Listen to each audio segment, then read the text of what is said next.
Bonjour, aujourd'hui une nouvelle vidéo, celle-ci consacrée à l'agent immobilier et à ses obligations. Et en particulier une obligation qu'on va voir tout de suite. Alors, avant ça, surtout n'hésite pas, abonne-toi à la chaîne, laisse des questions, des commentaires sur les sujets qu'il pourrait être intéressant pour toi de voir traiter. On lira tous les commentaires et on essaiera de répondre à l'ensemble des demandes. Donc, n'hésite pas, laisse un commentaire. Alors, l'agent immobilier. L'agent immobilier, c'est un peu une surprise pour personne. Ça fait partie des professionnels de l'immobilier qu'on va le plus contacter et qu'on va quasiment toujours contacter lorsqu'on est en phase de nouvelles opportunités immobilières. Mais est-ce que tu savais que l'agent immobilier, ça pouvait être un véritable atout dans ta recherche, justement?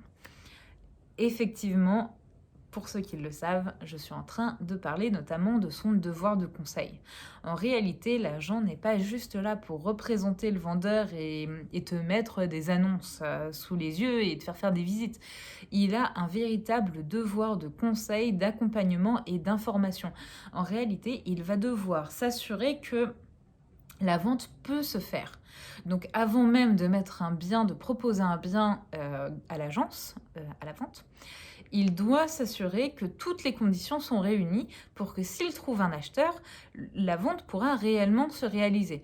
Donc notamment, il va vérifier la capacité du vendeur à vendre. Est-ce qu'il est bien propriétaire du bien? Est-ce que ce n'est pas une indivision? Est-ce que dans le cadre d'une indivision, tous les indivisaires sont OK pour vendre le bien? Voilà, toutes ces choses en réalité qui pourraient empêcher la vente du bien, c'est l'agent immobilier, lorsque tu passes par lui, qui va vérifier tout ça et qui doit vérifier tout ça afin que vraiment tu puisses être serein dans ton achat. D'ailleurs, juste pour la petite info, ça a été jugé plusieurs fois en jurisprudence et les cours n'ont eu de cesse que de rappeler le devoir d'information de l'agent immobilier. Donc n'hésite pas à vraiment poser des questions et demander toutes ces informations afin de s'assurer que ce professionnel de l'immobilier a réellement été diligent et s'est renseigné, a obtenu toutes les informations permettant que la vente puisse réellement, enfin l'achat de ton côté, puisse réellement se concrétiser. Après s'être occupé en fait de s'assurer que toutes les formalités autour de la vente sont faites et que le vendeur est bien en capacité de vendre le bien, donc on l'a dit, est-ce qu'il est bien propriétaire du bien? Est-ce que si le bien est en indivision, tous les propriétaires, donc indivisaires, sont OK pour vendre le bien. S'il s'agit d'un bien qui est détenu par une SCI, est-ce qu'il y a bien eu une délibération de l'Assemblée générale permettant la vente de ce bien? Voilà, tout ça, il doit s'en assurer. Autre point, il va également s'assurer qu'il a bien toutes les caractéristiques du bien. En fait, ce sont des informations que le vendeur doit fournir. Et lui, il doit s'assurer que le vendeur les a bien communiquées. Donc normalement, il les a, on peut lui demander. Donc bien évidemment, ça va être tout ce qui est relatif à la surface, à l'existence d'éventuelles servitudes, la réalité des diagnostics obligatoires, etc. Enfin, tout ce qui est classiquement demandé lors de la vente d'un bien. C'est déjà pas mal, vous me direz. Mais non, c'est pas tout. Quand vous êtes sur de vrais professionnels diligents, il peut également vraiment informer l'acheteur en cas, par exemple, d'incompatibilité des statuts avec l'activité que l'acheteur souhaite faire. On pense tout de suite, par exemple, à la location de courte durée. Normalement, l'agent immobilier qui fait réellement bien son boulot va aller vérifier dans le règlement de copropriété. Alors bien sûr, hein, si vous ne lui dites pas, il ne peut pas non plus tout d'un coup tout lever, hein. Ça ne veut pas pour autant dire qu'il est mauvais.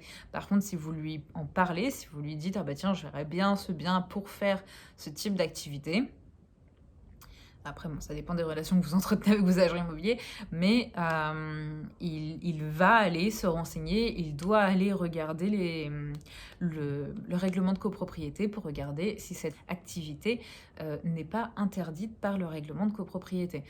Ça peut être aussi pour d'autres choses, hein. Ça peut être pour un local commercial que vous souhaitez acquérir, s'assurer qu'il n'y a pas directement dans le règlement de copropriété différents types d'activités, par exemple, qui pourraient être interdites. Et dans ce cas-là, il vous le signalera.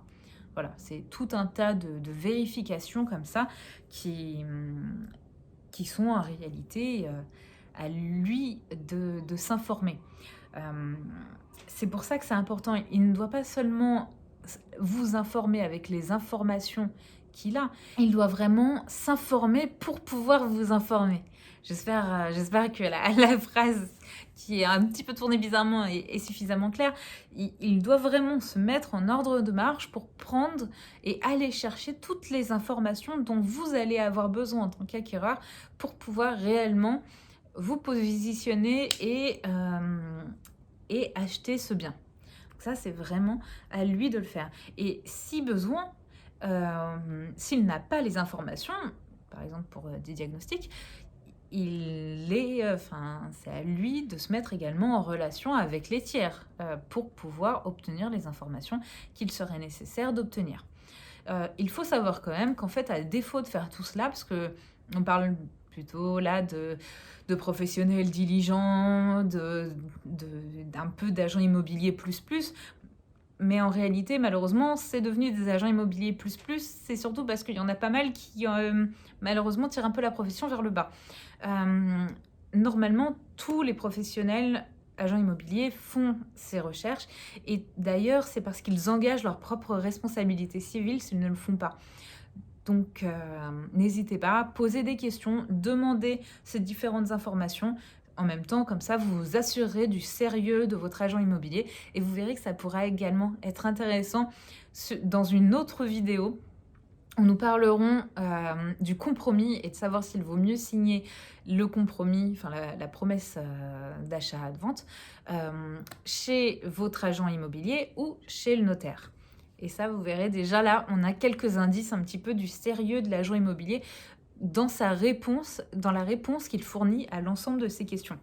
Donc voilà, c'est pour ça que je trouvais intéressant de vous parler un petit peu plus du rôle de l'agent immobilier et en réalité du fait qu'il peut vraiment avoir un rôle hyper intéressant pour nous et être un véritable atout.